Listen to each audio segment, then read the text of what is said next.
இந்த பழைய தமிழ்பட போலீஸ் மாதிரி ஆயிட்டுன்னா இங்கே இருந்து மேலே இருந்து எல்லாரையும் விட நான் தான் ரொம்ப தூரம் போகணும். பக்கத்து உள்ளவங்களாம் ஃபஸ்ட் அனுப்பிட்டாங்க. ஆமாம், இப்போ கடைசியாக ஆமாம் பேச அனுப்பி இப்போ விட்டாங்க. நன்றி. ஆமாம், இயக்குனர் சங்கர் சாரதி. நிறைய பேர் ஆடியோ லான்ச்சு கூப்பிடுவாங்க, ஒருவோட கூப்பிடுவாங்க. இப்போல்லாம் அது கூட இல்லை. நாளைக்கு ஆடியோ வந்து இன்னைக்கு நைட்டு கூப்பிட்றது, சார் நாளைக்கு வந்துருக்கு சார். ஆனால் அவர் ஏறத்தாழ 1 மாதம் முன்னாடி கூப்பிட்டார். ஒரு ஆடியோ லான்ச்சுக்கு 10-15 ஒரு டைரக்டர் கூப்பிட்டாருன்னா இவராக தான் இருக்கும். அவ்வளவு விடாமுயற்சி.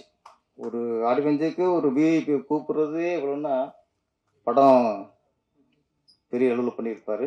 முதல்ல என்னடா வள்ளுவன் வச்சுருக்காரு அவனும் யோசிச்சுட்டே இருந்தேன். அப்போ வந்துட்டு மிகப்பெரிய ஒரு ஆன்மீகவாதி அப்படின்ட்டு. ஆமாம், ஆன்மீகத்தில் இருந்தால் தான் அந்த மாதிரி தலைப்பு வைக்கிறதுக்கு ஒரு தைரியம் வரும். இன்னும் வள்ளுவன் இப்போ ஜாதி பேர்லேயே அந்த இன்னும் கூட இரு வைக்க சொல்கிறாங்க. இப்போ ஜாதிகளுக்கே இருன்னு சொல்லும்போது நம்ம வள்ளுவர்னு வைக்கணும். ஒரு வள்ளுவன் வச்சுட்டோம். ஆனால் கீழே போட்டார் ஒரு இவன் வன்முறையாளன் தானே. ஆமாம், வள்ளுவர் கையில் உள்ள எழுத்தாணியை எடுத்துட்டு கத்தியை கொடுத்துட்டாரு. இப்போ உள்ள சூழ்நிலை திருவள்ளுவர் இருந்திருந்தா அவரு கத்தி எடுத்திருப்பாரு. ஏன்னா அவ்வளவு அநியாயம், அவ்வளவு அக்கிரமம், எங்கே பார்த்தாலும் கொலை கற்பழிப்பு. இவங்கெல்லாம் எழுதி திருத்த முடியாது, குத்தி தான் திருத்தம்னு அவரு கத்தி எடுத்திருப்பாரு. அதில் ஒரு வகையில் வர வைக்கணும்.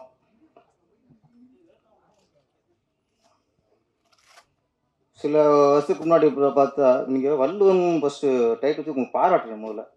ஏன்னா அதுக்கு தைரியம் வேணும். ஏன்னா இப்போ யூத்துக்கு ஏற்ற மாதிரி, இளைஞர்களுக்கு ஏற்ற மாதிரி இந்த ட்ரெண்டு அப்படின்ட்டு நீ எதே ஒன்று வாந்தி எடுக்காம வள்ளுவன்கிறத ஒரு சரியான ஒரு தமிழ் பற்றோட நீங்கள் எடுத்துருக்கீங்க. இந்த நேரத்தில் வள்ளுவன்கிறது டைட்டில் முக்கியமானது. முன்னாடிலாம்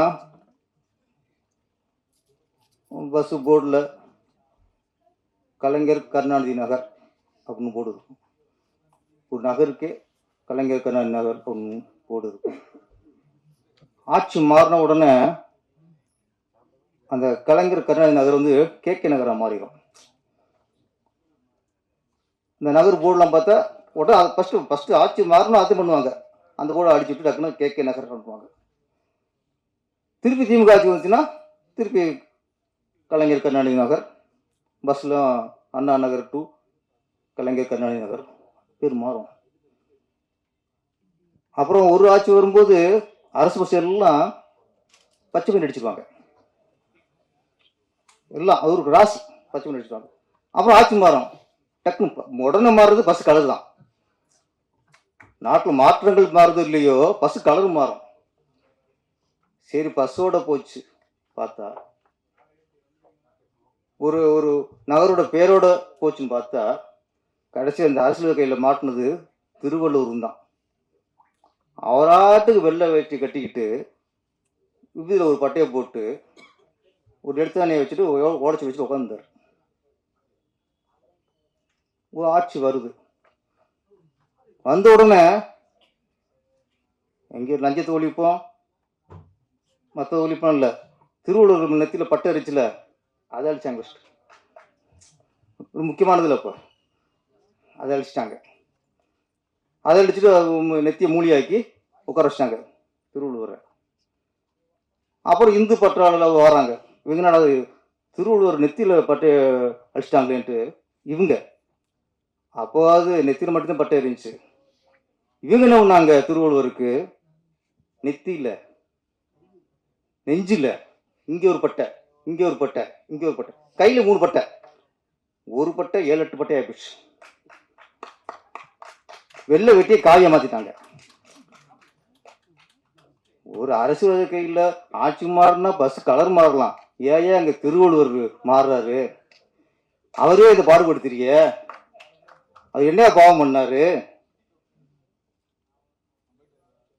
அப்போ அவர் திருப்பி வந்தவருக்கு திருப்பி இவர் கையில் கொடுத்து கத்தி கொடுத்ததில்ல, துப்பாக்கி தூக்கிடுவார்.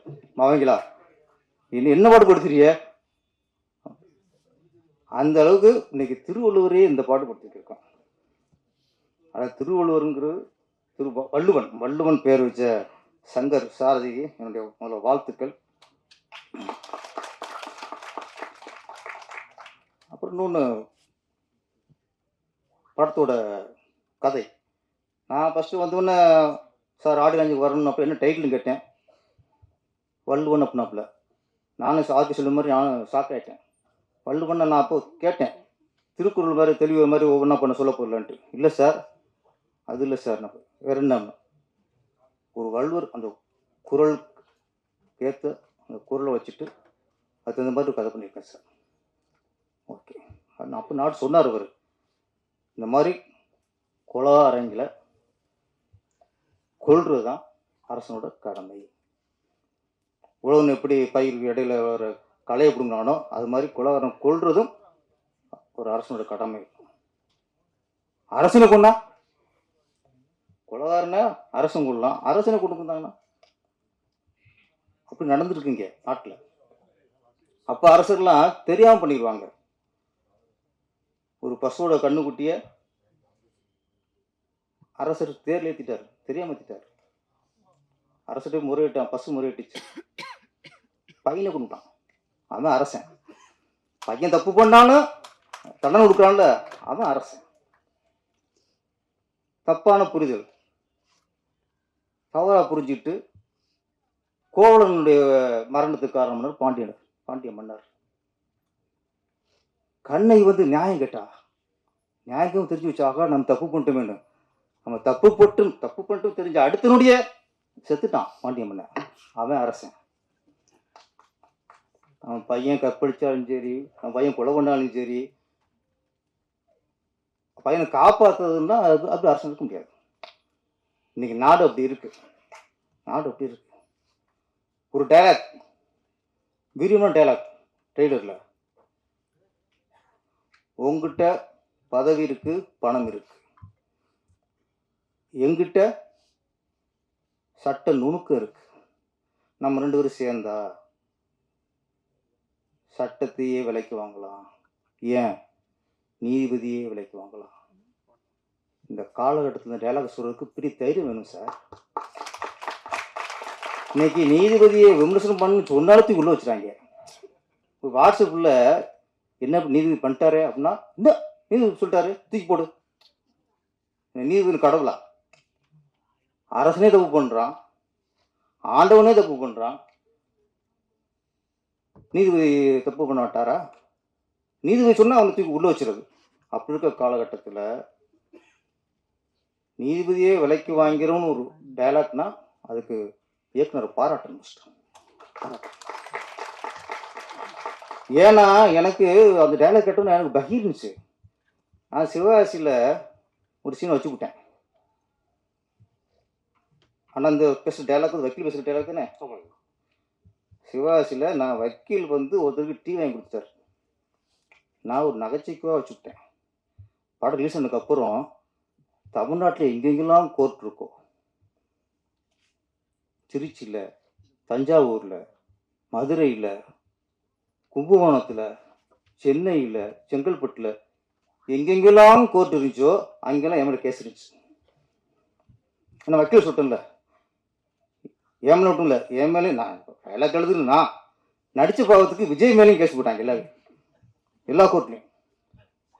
அவர் ப்ரொடியூசர், அவர் பாவம், இந்த டைலாக் எழுதுன்னு தெரியாது, எடுத்ததும் தெரியாது, படம் பார்க்கவும் பார்க்குறாரு.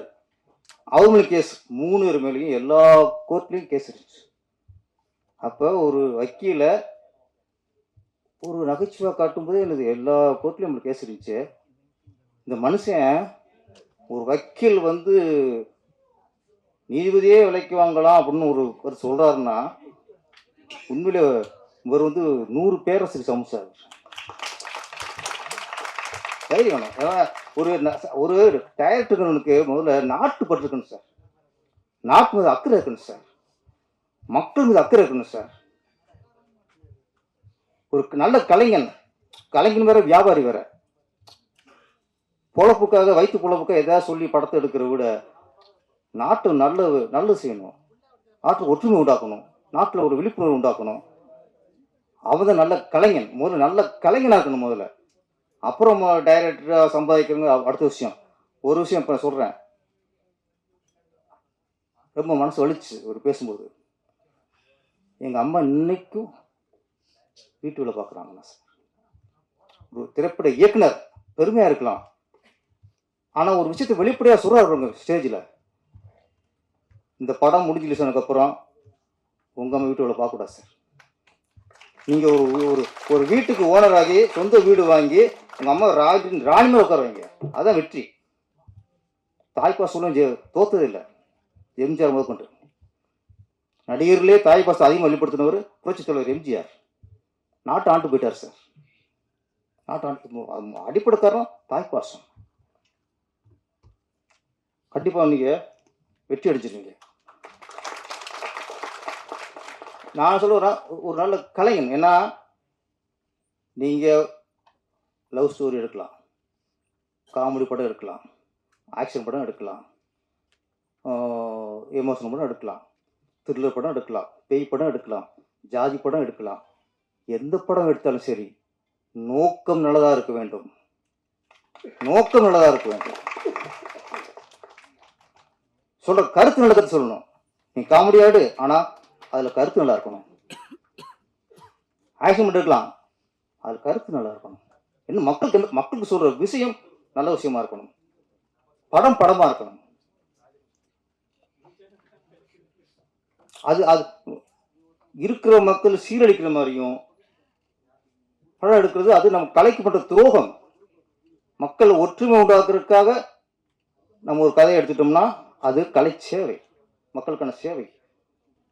மக்களுக்குள்ள வன்முறையும், மக்களுக்குள்ள ஒரு காழ்ப்புணர்ச்சியும், மக்களுக்கு திருப்பி பிரிவினையும் பண்ற மாதிரி வேணா அது கலைக்கு பண்ற துரோகம். அது நான் சொல்றேன், இந்த கலாச்சார சீரழிவு மாதிரி படம் எடுக்கிறாங்களே, அதை விட ஆபாச படம் எவ்வளவு மேல் சார், செக்ஸ் படம் எவ்வளவு மேல் சார். கலாச்சார சீரழிவு உண்டாக படம் எடுக்கிறத விட நீங்க காமத்தை மையமா வச்சு படம் எடுத்துருங்க. ஏன்னா அங்கே கொடுத்துருவான் எங்காலும் சென்சார். அங்கே இளைஞர்கள் மறுக்கப்படுவாங்க. செக்ஸை விரும்புறவங்க போய் பார்ப்பான், காமத்துல விரும்புறவா போய் பார்ப்பான், ஏற்படமா போயிடும். ஆனால் நாங்கள் பொதுவாக படம் நடிச்சு உள்ள வந்து, நல்ல படம் நடிச்சு உள்ள வந்து நீங்கள் கலாச்சார சீரியல் உண்டு பண்ணால் தயவுசெய்து அந்த மாதிரி வியாபாரியா இருக்காதீங்க.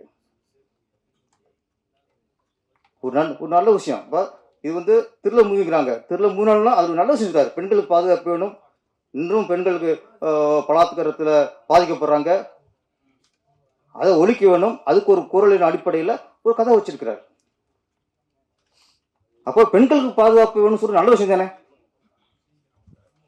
அப்போ ஒரு நல்ல கருத்தை நீங்க ஆக்ஷனா சொல்லுங்க, த்ரில்லரா சொல்லுங்க, என்ன சொல்லுங்க, நல்ல கருத்தை சொல்லி சொல்லுங்க. முதல்ல சொல்லுங்க. முதல்ல பணம் சம்பாதிக்கிற ஏதாவது பண்ணிட்டு போறதுக்கு எத்தனையோ தொழில் இருக்கு. முதல்ல அந்த வகையில சங்கர் சாரதியை ரொம்ப பாராட்டுறேன். ஒரு நல்ல விஷயம் எடுத்துட்டு திருவிழா சொல்லியிருக்காரு. ஒரு ஆன்மீகவாதி, சாமி நம்புறவர், பக்திமான், நல்ல விஷயம் தான் சொல்லுவார். அந்த நம்பிக்கை எனக்கு இருக்கு. அப்புறம் இதுல சேத்தன் பரத்திட்ட கதை சொல்லி மிஸ் ஆச்சு. பரத் இல்லையா, அவர் மாதிரி ஒருத்தர் பிடிச்சிருவோம் அவன் தேடிருக்காரு மனுஷன். சிவப்பு தோலா, பரத்தும் சிவப்பு தான் சார். நல்லா பண்ணியிருந்தீங்க, வாழ்த்துக்கள்.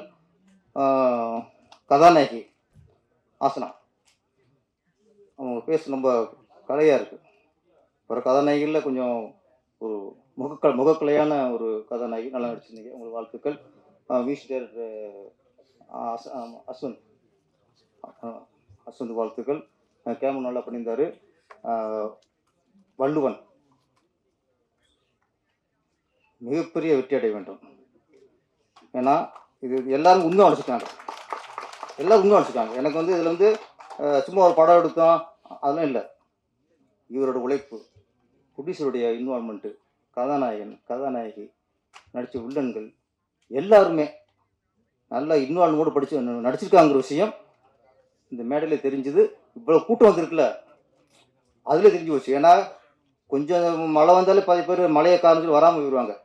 மழை அடித்தாலும் புயல் அடித்தாலும் எது வந்தாலும் இந்த வள்ளுவன் திரைப்படத்துக்கு ஆடியன்ஸுக்கு வரவே வந்தீங்க பாருங்க, உங்களுக்கு நன்றி. இதுவரை பொறுமையாக இருந்த நம்முடைய சகோதரர்களுக்கும் மீடியாக்களுக்கும் நன்றி, வணக்கம்.